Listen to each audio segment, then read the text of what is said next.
역사상 가장 혁신적인 도시 건설 프로젝트를 아십니까? 백성에게 임금을 주고 최첨단 과학 기술을 동원하며 건설 과정을 책으로 남긴 놀라운 프로젝트죠. 바로 조선 22대 왕 정조가 만든 수원화성입니다. 1789년 정조는 중대한 결정을 내립니다. 아버지 사도세자의 무덤을 양주에서 수원으로 옮기기로 한 것이죠. 오늘은 정조대왕 특집 2편 수원화성의 모든 것을 파헤쳐 보겠습니다.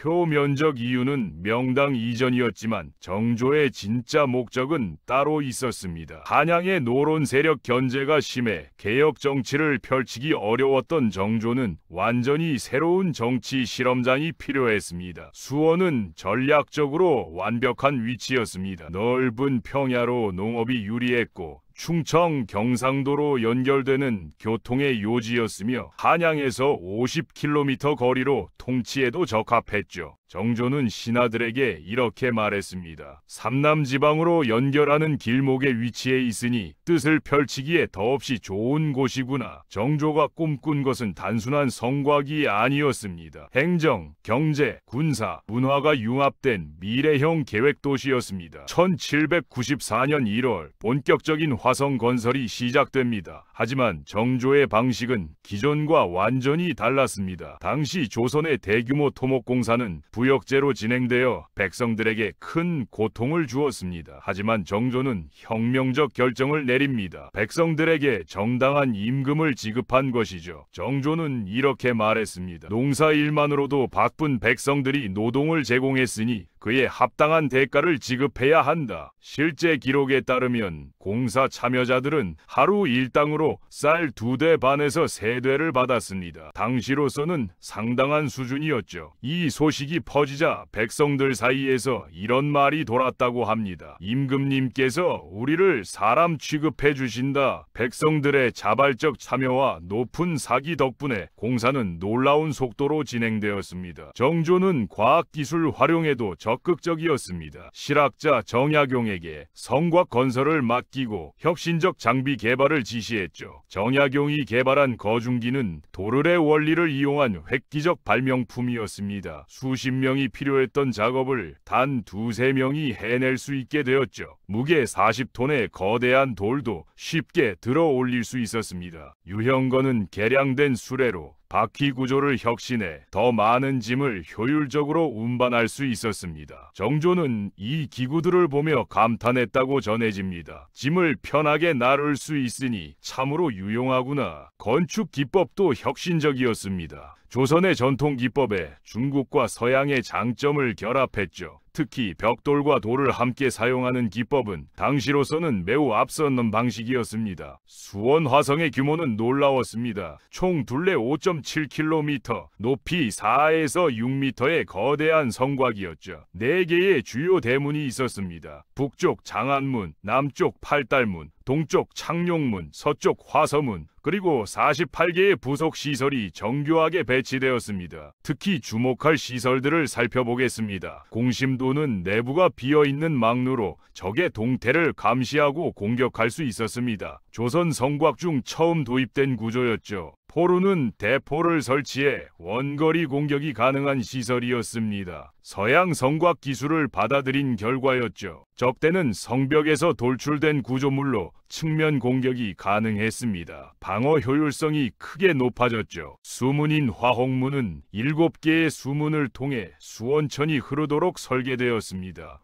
홍수 방어와 생활용수 확보를 동시에 해결한 과학적 설계였습니다. 성 안에는 화성 행궁이 자리했습니다. 576칸 규모의 거대한 행궁으로 정조가 백성과 직접 소통하는 공간이었죠. 정조는 화성을 단순한 군사 요새가 아닌 자율적 경제도시로 설계했습니다. 상업시설, 관청, 군사시설이 공존했고 화성 유수부를 두어 한양과 독립된 행정 기능을 부여했습니다. 이는 조선 최초의 계획도시이자 자립경제도시 구상이었습니다. 더욱 놀라운 것은 공사 기간이었습니다. 1794년 1월에 시작해 1796년 9월에 완공. 단 2년 9개월 만이었습니다. 원래 이런 규모의 성곽은 최소 5에서 10년이 걸릴 것으로 예상되었습니다. 하지만 혁신적 건설 방식, 과학기술 활용, 백성들의 자발적 참여가 결합되어 기적을 만들어냈습니다. 그런데 정조의 탁월함은 여기서 끝나지 않았습니다. 그는 모든 건설 과정을 상세히 기록하도록 명령했죠. 추후 수리가 필요할 때를 대비하라. 또한 후세 사람들이 우리의 건설 기법을 배울 수 있도록 모든 과정을 빠짐없이 기록하라. 이렇게 탄생한 것이 화성성여의궤입니다. 총 10권으로 구성된 이 책에는 투입된 인력, 사용된 재료, 공사 방법, 소요 비용이 빠짐없이 기록되었습니다. 심지어 공사 참여자들의 이름, 받은 임금, 하루 작업량까지 상세히 적혀 있었죠. 현대의 프로젝트 관리 방식과 비교해도 손색 없는 수준이었습니다. 1795년 윤이월, 정조는 어머니 해경궁 홍씨의 회가변을 화성에서 열기로 결정합니다. 이는 단순한 잔치가 아니었습니다. 백성과 함께하는 정치를 실현하는 상징적 행사였죠. 정조는 1779명의 대규모 행렬을 이끌고 8일간 화성을 방문했습니다. 이 과정은 원행을 명리의 근에 자세히 기록되었습니다. 행차 도중 정조는 격쟁을 허용했습니다. 격쟁은 백성이 임금에게 직접 억울함을 호소하는 제도로 평상시에는 엄격히 제한되었죠. 한 백성이 호소했을 때 정조는 이렇게 답했습니다. 어떤 일인지 자세히 알아보도록 하겠다. 이는 신분제 사회에서 상상하기 어려운 일이었습니다. 화성 행궁에서 열린 회가변에는 수천 명의 백성이 함께 참여했습니다. 정조는 노인들에게 음식과 선물을 하사하고 과거 시험을 열어 인재를 등용했죠. 정조는 화성에 머무르는 동안 지역 관리들을 불러 백성들의 생활을 세심하게 챙겼습니다. 올해 농사는 어떠한가? 백성들이 굶주리는 일은 없는가? 이것이 정조가 꿈꾼 애민 정치의 모습이었습니다. 정조는 화성을 중심으로 더 큰 개혁을 계획하고 있었습니다. 상공업 육성 정책으로 시전 상인들의 독점권을 제한하고 자유로운 경제 활동을 허용하려 했습니다. 새로운 교육기관을 설립해 성리학뿐 아니라 실용학문도 가르치려 했죠. 능력 중심의 인재 등용, 백성 복지 향상, 과학기술을 통한 국가 발전, 정조의 비전은 200년 앞선 것이었습니다. 하지만 1800년, 정조는 갑작스럽게 세상을 떠납니다. 당년 49세, 너무나 이른 나이였습니다. 임종 직전 정조는 유언을 남겼습니다. 나를 아버지 곁에 묻어달라. 정조의 죽음과 함께 화성을 중심으로 한 개혁 정치도 중단되었습니다. 후계자 순조는 12세에 불과했고 실권은 개혁을 반대하던 세력이 장악했죠. 정조가 심혈을 기울인 개혁들은 하나씩 되돌려졌습니다. 화성도 점차 정치적 중심지로서의 의미를 잃어갔습니다. 일제강점기와 한국전쟁을 거치며 수원 화성은 크게 훼손되었습니다. 특히 6.25 전쟁 때 장안문, 창룡문 등 주요 시설이 파괴되었죠. 하지만 1970년대부터 복원 작업이 시작되었습니다. 이때 화성 성력의궤가 결정적 역할을 했습니다. 200년 전의 상세한 기록 덕분에 어떤 돌을 어디에 사용했는지, 어떤 재료로 어떻게 만들었는지 정확히 알 수 있었습니다. 원래 모습 그대로 복원이 가능했던 것이죠. 1997년 유네스코는 수원 화성을 세계문화유산으로 등재했습니다. 평가 내용은 이렇습니다. 18세기 후반 동양의 성곽 건축술과 서양의 과학기술이 결합된 독창적이고 아름다운 건축물, 실용성과 예술성을 동시에 갖춘 인간적 도시 설계의 걸작. 2007년에는 화성 성력의궤가 유네스코 세계기록유산으로 등재되었습니다. 하나의 건축물과 그 건설 기록이 모두 세계유산으로 인정받은 것은 매우 드문 일입니다. 현재 수원 화성은 연간 수백만 명이 찾는 명소입니다. 5.7km의 성곽길을 따라 걸으며 정조의 꿈을 느낄 수 있죠. 곳곳의 안내판에는 건설 과정과 정조의 개혁 정치가 자세히 소개되어 있습니다. 화성 행궁에서는 정조의 일상을 재현한 공연이 펼쳐지고 수원 화성 박물관에서는 당시의 역사를 생생하게 배울 수 있습니다. 매년 가을 수원 화성 문화제가 열립니다. 정조의 화성 행차를 재현하는 행사에는 수백 명의 시민이 참여해 200년 전의 장대한 행렬을 되살려냅니다. 특히 야간에 조명을 받은 화성의 모습은 정말 아름답습니다. 200년 전 정조가 꿈꾼 이상향을 상상해 볼 수 있게 해주죠. 수원 화성은 우리에게 많은 것을 말해줍니다. 진정한 리더십이란